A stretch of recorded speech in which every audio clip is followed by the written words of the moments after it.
What's going on, people? Welcome to the match reaction. Arsenal 1, Palace 0.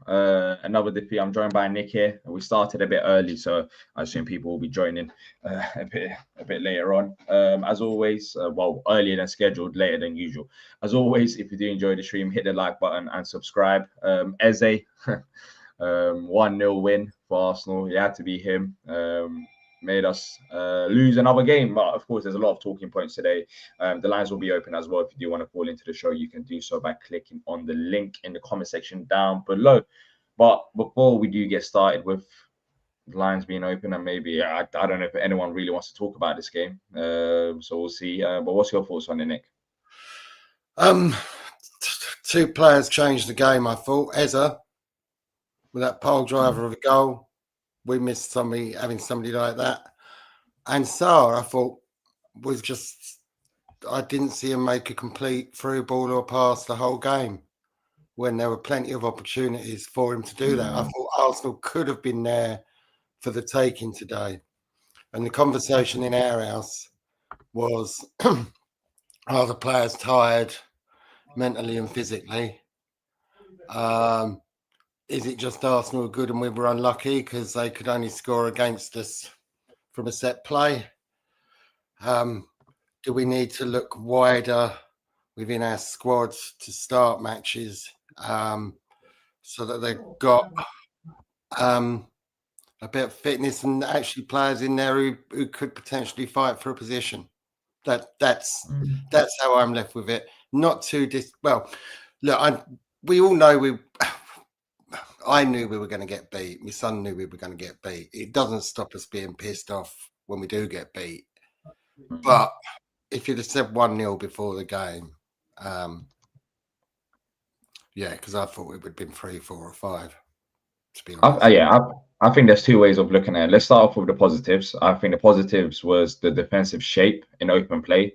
For the large parts of the game, Arsenal didn't create anything from open play. We handled them pretty well in that area, and you have to give credit to the organization of the team for that. But the negative in the defensive side of things is Yeremy Pino for that set piece, and of course Adam Wharton not being able to pick up Eze. I mean, it was just silly. It was a silly foul to give away, and we knew going into this game that set pieces for them is like penalties. That's what they thrive for. That's what they played for. And we gave them a set piece, and of course we got punished by it. But I think the main negative, another negative, the actual main one today was trying to attack them. I did think going into the game, and I still do think Arsenal are the best defensive side in the whole of Europe. That needs to be put into context here. However, when we did have those half opportunities, both of the number 10s, not only today, last game as well, ineffective. And that's not only Yeremy Pino, that's Ismaila Sarr as well. Just ineffective. The front three just hasn't really worked out to the levels. It's funny me saying that as well because we've created a lot of chances, but in the last 2 games, they haven't been there. But let's start off with the positive, and then we'll go and talk about the 10s and maybe another points the chat raises. But defensively, I don't think they create that much. So that's good to see, Nick, because we've been talking about on the previous potentially about clean sheets, going back to basics, and we weren't too far off. And if we play like that defensively, then we should be picking up more clean sheets going forward, especially in the league. Well, wasn't it their second shot on goal or something that as he scored from? Yeah, probably. I can't really remember. I mean, majority of the chances came from set pieces, so I'm not too sure. But in open play, it was fantastic, and there ain't any other side in the league that are good at set pieces on the same level as Arsenal are. Like, you genuinely feel like you're going to concede when you give a set piece to them. So, in a large parts of things, if we do defend like that, and even if we do give away set pieces to other teams apart from Arsenal, then we should be able to pick up more clean sheets. There wasn't that many individual mistakes today. In fact, Gyökeres was handled, I thought, well by Lucra whenever the opportunity arose. As Saka, by the way, Tyrick Mitchell, fantastic game today. He pocketed Saka from minute 1. Who got subbed off. Yeah, like overall, Mitchell, Lucra, Richards, Munoz. I think the back 5 in that regards, very good. Lucra was immense today. I mean, he did give the ball away once, I think, that gave us a bit of a scare. But yeah, it was kind of a typical 1-0 game. Both teams cancelled each other out pretty well. I think Arsenal were nervous of us. Yeah. Mm. Arteta did say after the game that this was the most proud he was in terms of the results. I'm just paraphrasing. I haven't got the exact quotes, but I saw something along the lines of he was the happiest about this game out of all the games they played so far this season. Like because we are a side on paper when teams look at us, struggle. Palace are very good defensively, struggle to break them down. So there was credit from there. But other side of things now, Nick. 2 games now. One against Larnaca, today against Arsenal. Again, Arsenal, I'm not saying they ain't the best defensive team in Europe. They are, in my opinion. But I don't know what you thought about the 2 number 10s. It's just Yeremy Pino, we can start off with him because he gave away the foul as well, which I was very upset about. And Lou spoke about it in the previews. He needs to stop giving away cheap fouls. And this was not the game to give away cheap fouls. There was no need for him to do that there. But on the other side of the pitch, I don't know. Like, there was that one pass he put Mitchell in behind, but apart from that, he's very quiet on the ball. Very quiet. I don't know. I just expect him to be a bit more active in terms of creating chances when he does get on the ball, and he hasn't done it so far. Well, in this game, anyways, in particular, and the last one. Yeah, there wasn't the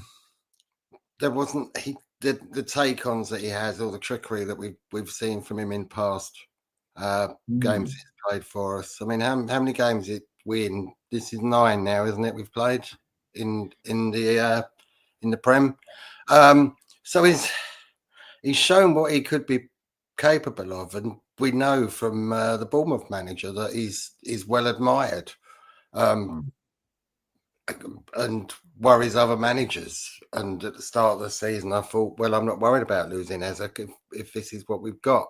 But yeah, he has come off the boil a little bit now. Whether that's the players around him, whether we're not playing to his strengths or he's not fitting in with our system, I don't know.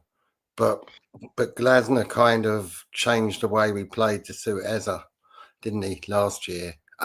Because Eze didn't kind of fit the Glasner system when it first started. In fact, Eze struggled to fit any system, didn't he, with Hodgson as well? So, and Vieira left Eze out as well. So whether it's Pino fitting into the system or what, I don't know. Or maybe it's just it's still early days. It is still early days, and we've seen it even with Kamada, for example. Look at Kamada at the start of last season and look at the player he is today. Yeah, it's a whole different player. I'm not writing him off, but I just feel like Nketiah is knocking on the door. At this point, the opportunities that he's been having off the bench, he's been having positive opportunities. At some point, do you start Nketiah over Yeremy Pino? Or do you still stick with him and let Pino figure out the league as the games go by? Because I think physically, not just on the ball, physically today, it was easy. It was easy. When Saka's bodying him easily like that, it just doesn't look good. Yeah, I agree with you, but I'm not sure that Nketiah is best out there. I'd rather have Nketiah up top and save him for that, because I think he's more effective up top. Although he did bring a bit of oomph to us when he did come on. And while we're talking about subs, why the subs for just 5 minutes at the end, Uche and Co coming on? They look like they made a difference as well. Maybe they should have come on 10 minutes earlier. What do you think about the timings of the subs apart from those ones as well? I know you're not happy with those, but do you think any of the other subs could have been done a bit earlier? I mean, Yeremy Pino got subbed off about 10 minutes into the second half, so I don't have any issues with that. But I did see on social media some people are a bit upset with the timings of the subs. Maybe I guess it's the last 3 subs, but I'd imagine so. I'd have thought I really thought Sarr wouldn't last the whole game, and I was expecting Sarr to come off. And I was disappointed that he didn't, because nothing he did came off today. He was nothing, literally nothing. One of those games where, and I love him because he scores goals and he's great, but today he just wasn't at the races. Yeah, even with his passing as well, it was just poor overall. But if you haven't already done so, people, please hit the like button. The link has been posted now in the chat. If you do want to call in, feel free to do so. I don't think we're going to be going up for long. We're hungry, tired today. bunch of other stuff. So yeah, let's bring on Nosa first. Go called into the show. Nosa, disappointing defeat, 2 defeats now in a row. What was your thoughts on it after Lineker? I thought the boys would bounce back. I feel like the defensive posture is always good, Credit to the defenders. We played really well defensively. The goal, it was just unfortunate, anyone can concede the type of goal. I would say a bit sloppy from Pino because none of our players, apart from Hughes, concedes a lot of fouls. And that was just, especially from like an offensive player, Saka was going nowhere. He was literally going nowhere. They were just recycling the ball. But I thought like we had a lot of openings. We had a lot of openings that, in other games we would have been more decisive. So, like you guys said, he just went out the races. His first touch that he usually gets quite right in most cases, where he positions his body and brings the first touch just in an area where his body allows to cover himself to the defender. Like it was just poor. I wasn't too sure why. I don't know when. And I've noticed when teams play Arsenal, it's like they lose their quality. Like I don't know if it was just overwhelmed by the fact Arsenal have just been solid this season, or the stat they've only conceded 3 goals or 2 goals in the Prem. I don't know what it is, but is that mental tiredness, or is that physical tiredness? Do you think? I don't know, because every time I see teams go to Emirates, it's like the quality of football is just diminished. So like they don't know how to play football. But I guess that's credit to Arsenal. But at the same time, this is a new dynamic of like the scheduling, like in terms of playing 2 to 3 times a week or 2-3 times in 7 to 8 days. Like we're not used to it as fans, and the teams, majority of the players, it's the first time playing in Europe. There's probably like a handful of players that played in Europe, like Kamada, Nketiah, Munoz, I think, and Sosa. So it could potentially be detrimental long term. I don't know, but I just didn't really like the way we played offensively. Pino, he wasn't at it. Sarr, again, I couldn't put too much blame to Mateta. I think he had good battles with Saliba and Gabriel with the long balls and just the 1-2s he was making. But other than that, I just thought we was very wasteful up top. There were so many times we would have been more effective in other games. I was just a bit frustrated, but I don't know. What do you guys think the manager is to blame in some areas here? I don't know. I don't really think so. I think it's more down to the players. I think like the number 10s, they just weren't good enough. What would you blame the manager with today? The only thing I would blame him on early substitutions. So like Sarr, with Sarr, I don't feel like he makes a lot of mistakes, and there was numerous mistakes, especially in the second half where his touches were heavy, passes were so loose. Like the passes were so, like. It was very poor. I don't know in the first half if you made any pass, to be fair. Yeah, in the second half, I was there at the game, and it was frustrating. I don't know how we looked on TV, but in the second half, Sarr had the most openings out of any player. But the final third ball, he'll spray out to Munoz, or try to do a 1-2 with Mateta, or switch it to the Nketiah or whoever it may be, or just his first touch would be so poor, and it'll just make our play so sluggish. And I was a bit disappointed in this play. I don't know about you guys. Yeah, I was disappointed. I mean, I'm looking at the stats right now, and it's shocking. Only 48% passing accuracy, 11 out of 23. It's just that high. Yeah, well, exactly. Maybe, yeah. Because when I was there, it didn't feel like he made a single pass. So I'm surprised that 11 were. But like, do you think there should be any kind of rotation then? If Sarr's not playing in the last 2 games, anyways, he hasn't played to the levels. Do you think maybe now going against Liverpool, you do have those rotations and you do give other players opportunities? Then again, down the right hand side, who's it going to be? Yeah, I think it is in regards to rotation.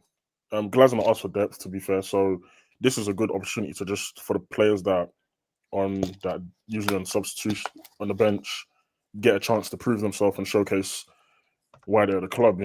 I think Uche is a big shout to play on the right hand side. I think SA can play. He's been good for the under 21s, and of course Nketiah. He's had a good season so far. I can't fault him for a lot. And when he came on, I would say he made a bit of noise. I think I don't know if you guys notice it, but every time Nketiah plays against Arsenal, he tries a bit too much on the ball. Like he wants to show like, yeah, I'm still of that quality. I don't know, of that Arsenal level.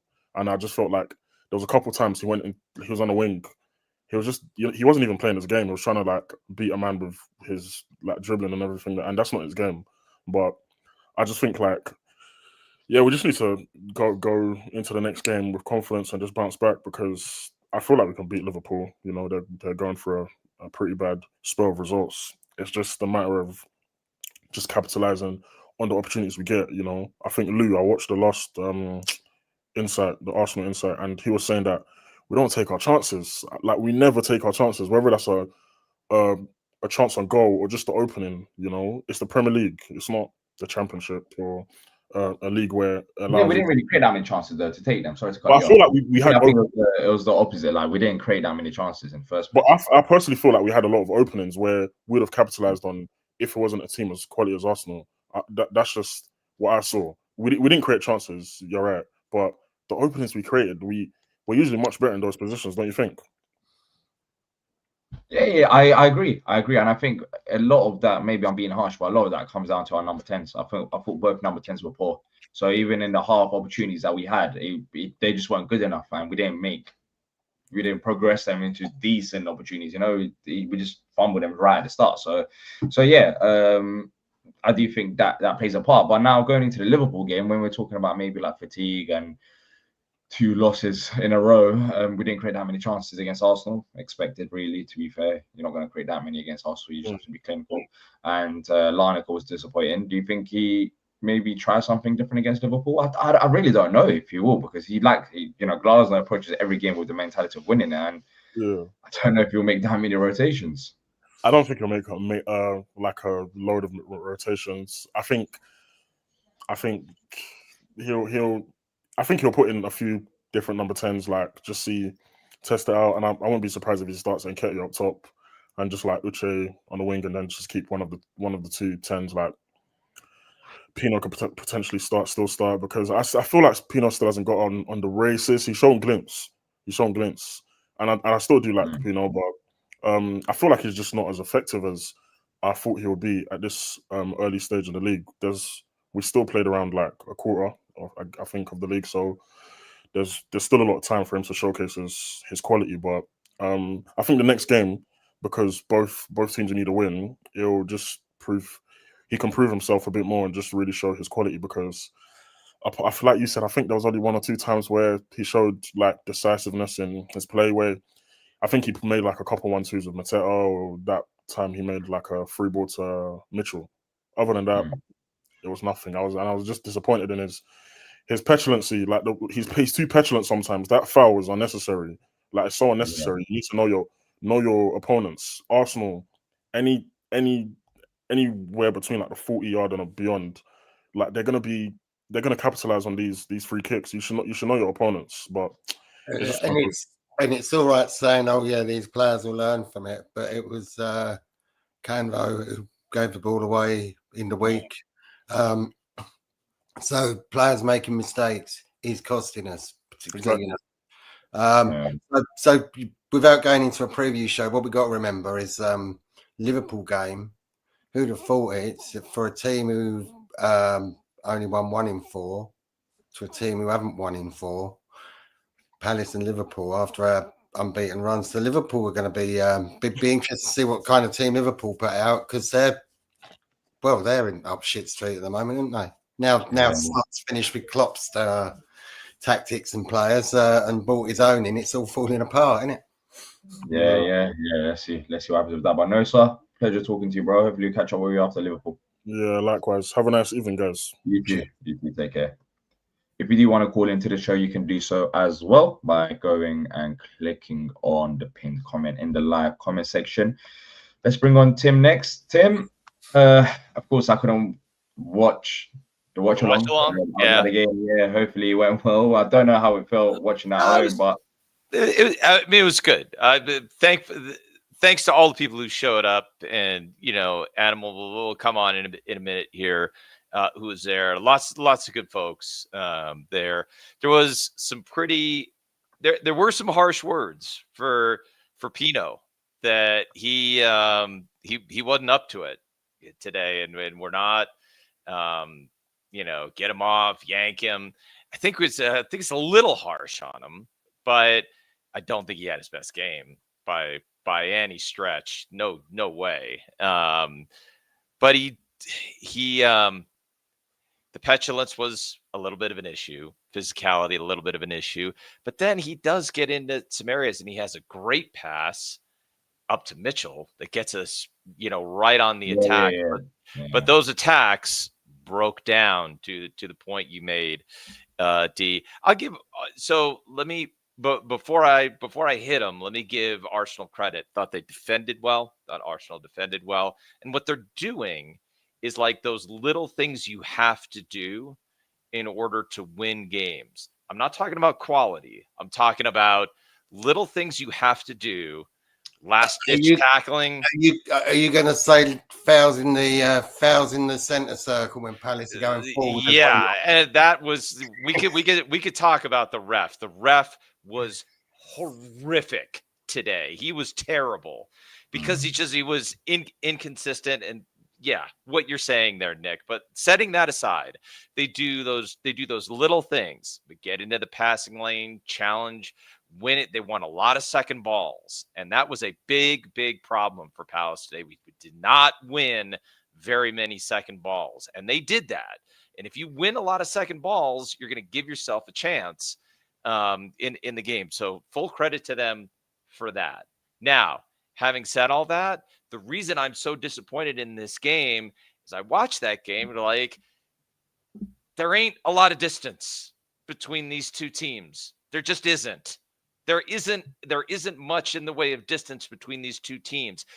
So now, for me, D, I'll make this statement now. When they come to Selhurst Park, I'm not just looking for a performance. I want 3 points. They did not run over this Palace side. And if we had been better, smarter, more disciplined, more quality in the final third, we're getting something out of this game. Like there isn't distance between these two sides, which I know is going to get me in trouble with all the Arsenal fans in the chat. But honestly, like we got into space, onto the attack with pace a lot. And then it just, yep. Who did they bring on? Who did we bring on? That's the difference. It's the depth of squad. We get players that are tired. They don't have to have tired players because and I already see one of these Arsenal fans saying deluded. You watch. You have a team that played well today. You have a team that played well. They did the little things that they had to do. They defended very, very well. And when you got a great moment where the ball falls to Ebbs buries it. That's what winning teams do. This is a winning team. I think Arsenal have a genuine chance to win the league because they're playing like a winning team. But the distance between these two is not as big as you think it is, Arsenal fans. Oh, yeah. I mean, they didn't create that many chances in the open play, so didn't we, to be fair. But I think the main difference today was the set piece. But they defended really well, and their set pieces, and they're outstanding at set pieces. They're playing winning football. That's what they are doing. They're playing, and I have to say, I know they're getting a lot of stick for like the set pieces. I would never say that. Like they're playing winning football. That's what they're doing. They're defending well and they're playing winning football. But when they come to Selhurst Park, there just isn't a big difference here. We ought to be going straight for the 3 points. We have enough. Now, I'll give you two other super quick things, and then we can move on. I thought when Uche came on, I wonder if we should have seen him a little bit earlier because I liked the physicality. I liked that he was able to shrug off his opponent. And even though the cross that he puts in is just a little too close to Raya, it looked good. And it just, a couple of inches here or there, Mateta or Nketiah can get on the end of that. So, I mean, I wouldn't mind seeing a little bit more of him. And I thought Sosa, when he came on, first thing he does is he gets a cross right up into the attacking area. I thought that was promising. So maybe we see him on Wednesday. Maybe we see a little more. I hope that we're going to develop those players a little more because we definitely need them. Just to Yeah. cheer you up a bit, Tim and DR, did you know that Arsenal were the original franchise FC? And they actually played in Woolwich which is in South London. Oh yeah, I know that. And Yeah. they moved across the river. So Right. they're not even a proper team. A bit like MK Dons, and Arsenal fans don't like that. So they're the original hated franchise FC.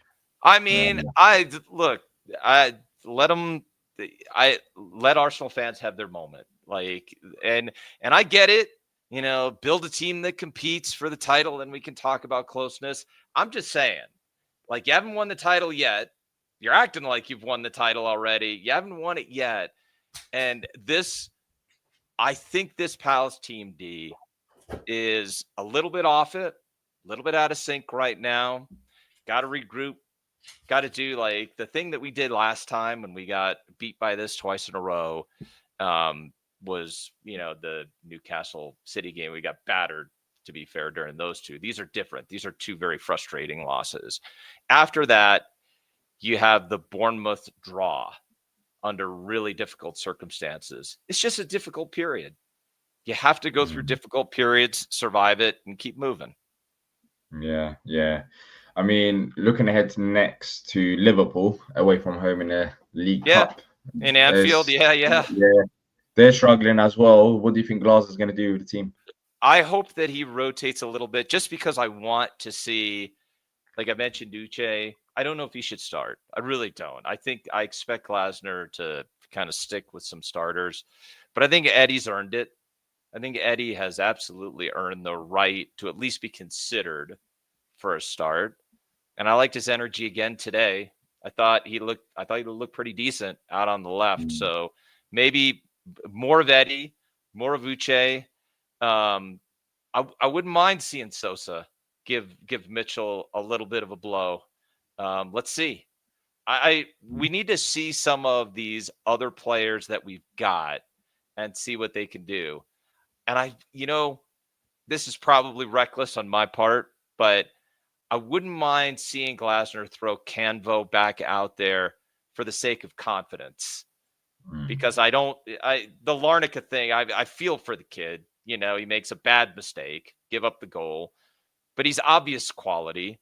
Throw him back in there and let him get some minutes in a big cauldron and see how he does. What about Essa then? Yeah. Has he got the confidence? I don't know. I mean, Glasner. I think he's doing the right things. I think Esse's doing the right things. Like he's definitely been applying himself, particularly if you've watched him at under 21s level. He is applying himself. He's trying to fight for his place. I wouldn't be surprised, Nick, if he gets a bit more minutes with the under 21s and we see a bit more of Uche. That doesn't mean we're not going to see Esse. I hate to say this, like if Uche is starting to prove himself, he's going to be the one that gets minutes first for a really dumb reason. But, well, actually 2 reasons. One of them is dumb. One of them is not. The first is he's a Glasner type profile. He's a big physical player and he can play striker and he can play out on the right. And I think so it really suits Glasner, but also I think we'd like to see him progress in such a way where if we get him out and playing in games, then we have the right to pay 17 million to keep him.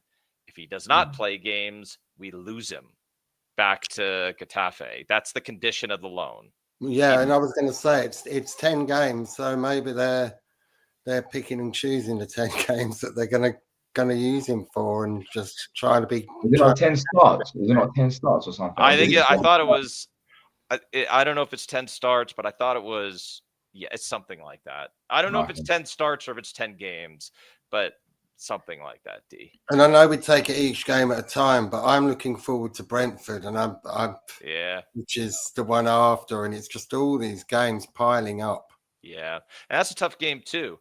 Like the best part about this, I want to let you get Animal on, so I'll get out of the way. But last thing on this, I don't think the table we're seeing right now is the table that it looks like at the end of the season. It's magnificent. I love the way the table. I mean, I wish we were higher up it, but the fact that it's pure chaos and the fact that teams are so close, I mean, I don't think it continues to look like this. Now, whether or not Arsenal can go to the wire and win it, I think they could, but it wouldn't surprise me even a little if they like fall down to third.